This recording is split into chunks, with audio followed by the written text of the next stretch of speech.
Bonjour à tous, j'espère que vous allez bien. Aujourd'hui, je vous montre comment faire votre tofu maison.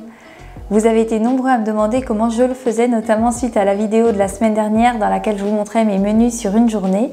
Donc je vais vous montrer ça aujourd'hui, vous allez voir, c'est très simple. Avant de commencer, si ce n'est pas encore fait, je vous encourage à vous abonner à cette chaîne en cliquant sur le bouton qui est juste en dessous et puis en activant la petite cloche pour ne rien rater de la sortie des prochaines vidéos. Cette vidéo va se découper en plusieurs parties. Tout d'abord, je vais vous montrer 3 méthodes pour faire votre tofu maison. Une méthode avec un appareil spécialisé, une méthode avec un appareil de cuisine que vous avez probablement chez vous et enfin une dernière méthode où aucun matériel n'est nécessaire, donc vraiment accessible à tous. Et puis ensuite, dans un deuxième temps, je vous montrerai quoi faire de l'okara, c'est ce résidu qui reste à la fin du processus quand on fait son tofu maison. Alors le tofu, qu'est-ce que c'est? Tout simplement, c'est du lait de soja caillé. Donc pour faire du tofu, il va nous falloir deux choses. D'abord du lait de soja et un coagulant pour le faire cailler. Donc vous allez voir, je vais vous proposer plusieurs options. Le tofu est un aliment qui est très intéressant parce qu'il est peu calorique, par contre il est riche en protéines et ce sont des protéines végétales qui sont très assimilables parce qu'elles ont tous les acides aminés. Vous savez que certaines protéines végétales, il faut les associer entre elles pour avoir une bonne assimilation au niveau du corps et là c'est pas nécessaire, il suffit juste de manger le tofu pour avoir toutes les protéines qui sont à l'intérieur. C'est aussi un aliment qui est intéressant parce qu'il ne contient pas de graisse saturée, il est facile à cuisiner et qu'il est peu cher. Par contre, le tofu est à base de soja et vous savez que c'est un aliment qui a été très controversé, notamment ces dernières années. On ne va pas rentrer dans le débat dans cette vidéo. Je vous mettrai en barre d'infos des sources très intéressantes qui vous permettront de vous faire votre avis sur la question. Mais pour résumer, on peut manger du soja, on peut même en manger tous les jours si c'est en petite quantité. Vous savez comme d'habitude que c'est la dose qui fait le poison. C'est donc si vous en mangez trop, vous aurez des soucis de santé, mais comme pour n'importe quel autre aliment. On passe maintenant à la réalisation du tofu et pour la première version, je vous propose de faire la version avec un matériel de cuisine classique, c'est-à-dire un mixeur. Je suis sûre que vous avez ça à la maison. On va voir ça ensemble. Dans cette première recette, on va faire le lait de soja à partir de graines de soja dépelliculées. J'utilise celles de la marque Selna qui sont bio et sans OGM. Je les achète sur le site de lafourche.fr qui est mon épicerie en ligne préférée. Je vous partage d'ailleurs dans la description un code promo pour avoir une réduction de 20 € sur ce site. Mais sachez qu'on en trouve aussi parfois en magasin bio. On commence par faire tremper 125 g de graines pendant au moins 8 heures. En général, je les laisse la nuit entière. Les graines réhydratées sont toutes gonflées le matin suivant. Elles sont devenues tendres et ont quasiment doublé de volume.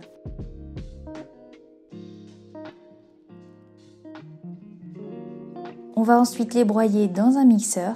Pour ça, j'utilise le Thermomix parce que c'est l'appareil que j'ai, mais un mixeur classique de ce genre fonctionne également très bien. Après avoir rincé les graines, on les verse dans le mixeur. On recouvre d'1 litre d'eau.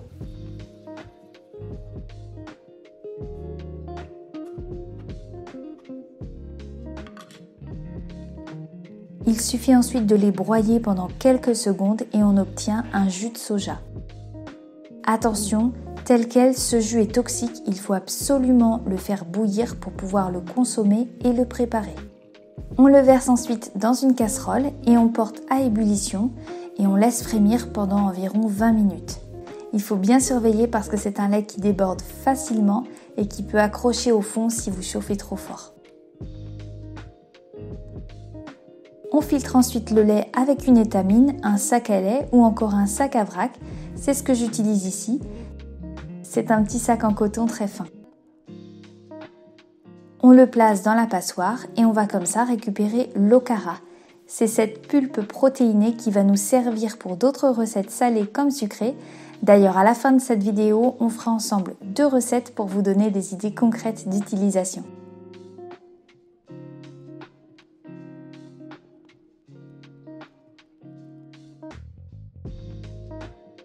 On presse avec le dos d'une cuillère pour bien éliminer le surplus de liquide. Une fois notre lait réalisé, on va pouvoir fabriquer du tofu. Quand le lait est encore très chaud, on va pouvoir ajouter un coagulant.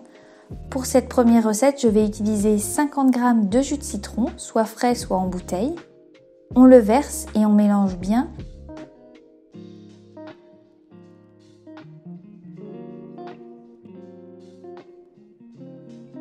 Puis on laisse reposer environ 10 minutes. Pendant ce temps, on récupère l'okara de soja dans le sac à vrac.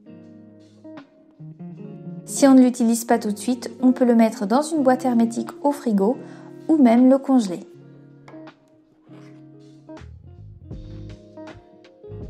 On va ensuite passer à l'étape de presse.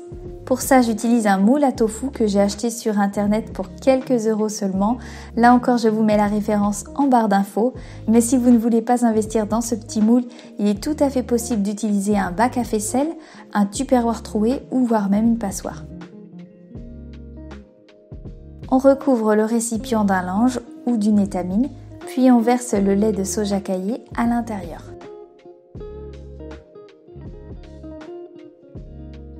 Immédiatement, on voit de l'eau apparaître. Pour cette recette, je vais ajouter du pesto. C'est bien sûr le gros avantage de le faire maison. En plus d'être économique et écologique, c'est de pouvoir personnaliser son tofu et de lui donner beaucoup de saveur.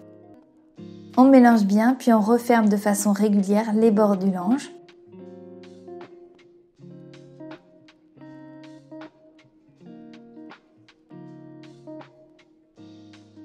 On applique ensuite du poids pendant au moins 2 heures. Ici, j'utilise une petite haltère, mais vous pouvez prendre des boîtes de conserve, c'est aussi très efficace.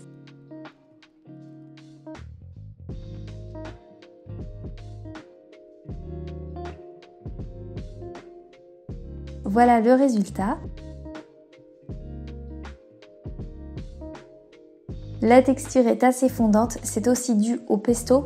À chaque fois qu'on ajoute un ingrédient pour personnaliser le tofu, ça va avoir un impact sur la texture si on rajoute par exemple de l'humidité ou encore des morceaux avec des épices. Une fois votre tofu réalisé, vous pouvez le conserver au frigo environ 5 jours dans une boîte hermétique. Pour que le tofu soit bon, il faut absolument le cuisiner. En particulier, si vous partez d'un tofu nature, il va falloir soit le mariner, soit le mettre dans des préparations spécifiques ou le cuire ou le paner. Il y a plein de façons en tout cas de le cuisiner. Je n'ai pas voulu vous montrer à la suite de cette vidéo de préparation de tofu comment faire pour le cuisiner parce que je me suis dit ça va être hyper long et je suis pas sûre que ça intéresse tout le monde. Donc si ça vous intéresse, venez me le dire en commentaire et puis si je vois qu'il y a suffisamment de commentaires, eh bien je vous tournerai avec plaisir une suite où je vous présente peut-être 3 ou 4 façons de cuisiner le tofu pour que ce soit savoureux et IGBA. On passe à la deuxième façon de faire votre tofu maison. Je vais maintenant vous montrer la méthode que j'utilise toutes les semaines quasiment pour faire mon tofu.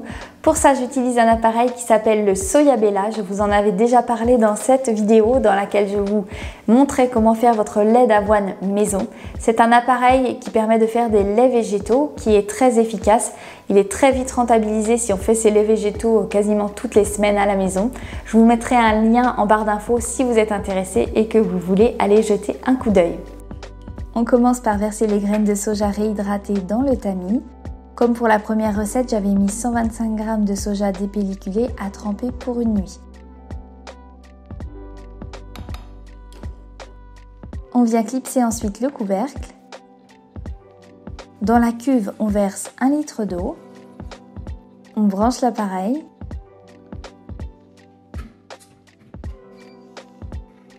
Et on vient simplement appuyer sur le bouton du programme Milk. Et c'est parti, l'appareil va chauffer et mixer tout seul pour faire le lait de soja.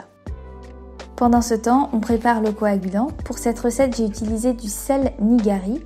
En fait, c'est du chlorure de magnésium. On en trouve très facilement en magasin bio ou en ligne. Je vous montre ici les 2 marques que j'utilise le plus souvent. Je verse une bonne cuillère à café que je dilue dans un peu d'eau.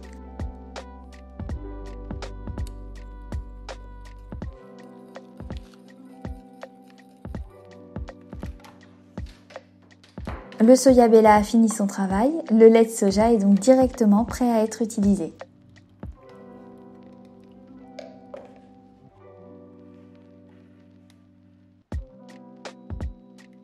Pendant qu'il est encore très chaud, on le verse dans un saladier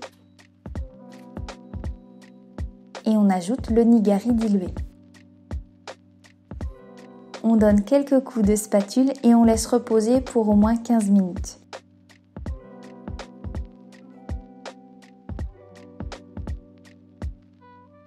Pendant ce temps, on récupère l'okara qui est resté dans le tamis. On met cette pulpe dans une boîte hermétique pour pouvoir l'utiliser ultérieurement. Le lait a bien caillé. Pour cette recette, je vais faire un tofu nature, donc je n'ajoute aucun autre ingrédient. Comme tout à l'heure, je vais utiliser mon moule à tofu et un lange. Il est recommandé d'humidifier avant le lange, mais bon, ici je ne l'ai pas fait et ça fonctionne quand même. On verse le lait caillé dans le moule.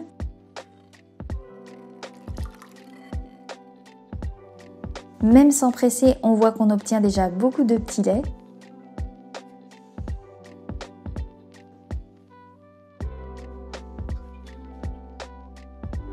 On vient ensuite mettre du poids pendant au minimum 30 minutes, mais plus on laisse, plus le tofu se rafferme. On démoule le tofu et pour le raffermir et enlever un peu d'amertume, on le trempe dans de l'eau très froide pendant quelques minutes. On le met ensuite sur un linge pour retirer l'excédent de liquide et on peut l'utiliser.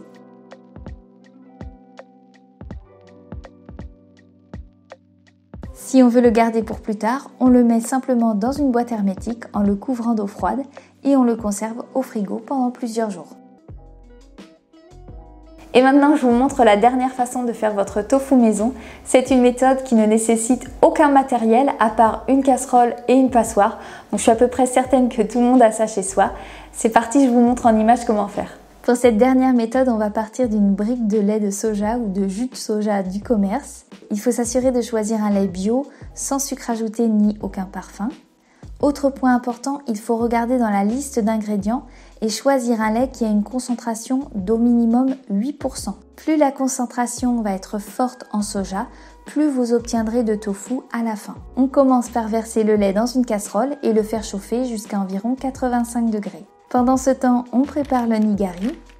Comme tout à l'heure, on dilue une petite cuillère à café dans un peu d'eau.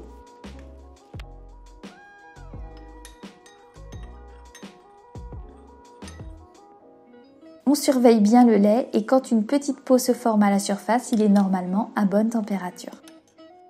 On le verse bouillant dans un saladier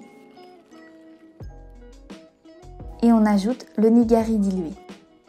On mélange, puis on laisse cailler pendant environ 15 minutes. On va maintenant séparer le tofu du petit lait. Pour ça, on utilise une passoire à l'intérieur de laquelle on a mis un sac à vrac humidifié. On voit qu'instantanément le petit lait retombe dans la casserole. Pour presser le tofu, je ne vais pas utiliser de moule cette fois-ci, mais à nouveau la passoire. On la recouvre d'un lange propre. On verse à l'intérieur le tofu. Et on va ici le parfumer avec un mélange d'épices. Je préfère ajouter les épices uniquement à cette étape parce qu'elles sont moins diluées, mais on peut sinon les mettre au début de la recette dans le lait. On ajoute du poids. Ici, j'ai mis 2 boîtes de conserve pour bien presser le tofu. Après 2 heures de presse, voilà le résultat.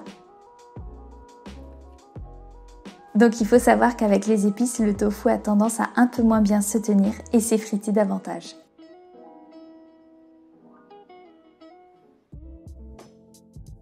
On arrive à la dernière partie de cette vidéo. Je vais vous montrer quoi faire de l'okara de soja. On va réaliser ensemble une recette salée et une recette sucrée. Pour réaliser ces petits muffins à la cannelle, on va d'abord dans un saladier casser 2 œufs.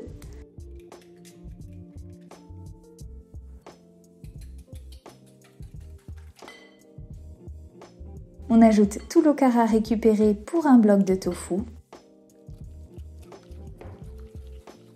On verse 2 cuillères à soupe de xylitol.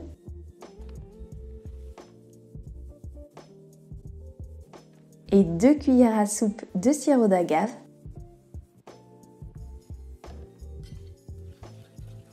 « 100 g de lait végétal. Pour parfumer ces mini muffins, on va ajouter une cuillère à soupe de cannelle et 6 gouttes d'huile essentielle d'orange douce. On verse 50 g de son d'avoine, 50 g de farine de sarrasin et 50 g d'orge mondée.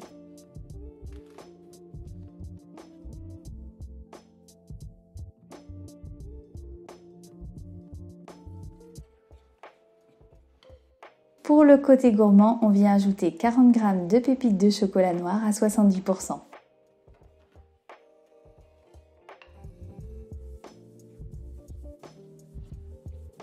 On n'oublie pas de mettre une cuillère à café de levure chimique. On verse dans des moules.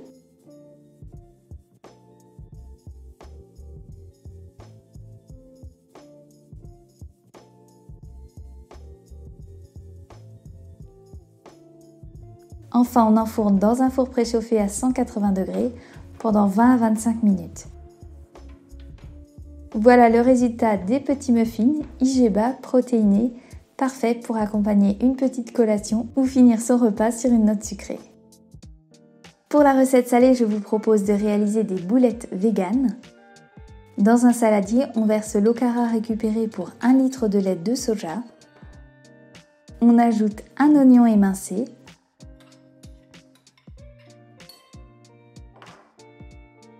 une gousse d'ail haché,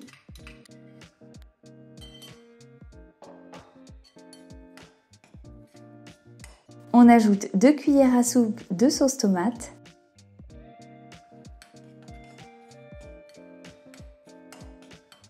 de l'origan, un peu de poivre. Côté farine, on ajoute 10 g de son d'avoine et 20 g de farine de blé intégral T150. On mélange bien et on va former avec la paume de ses mains des petites boulettes.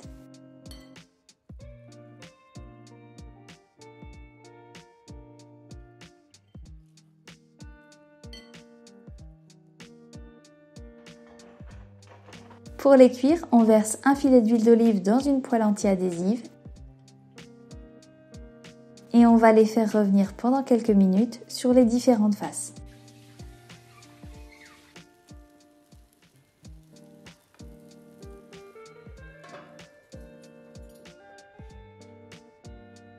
Voilà ce que ça donne, des petites boulettes protéinées à accompagner avec des légumes comme on le ferait avec des boulettes de viande.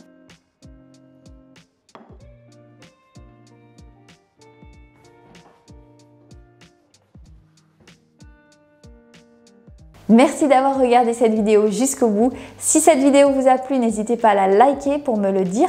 Je vous dis à très bientôt et en attendant, prenez soin de vous.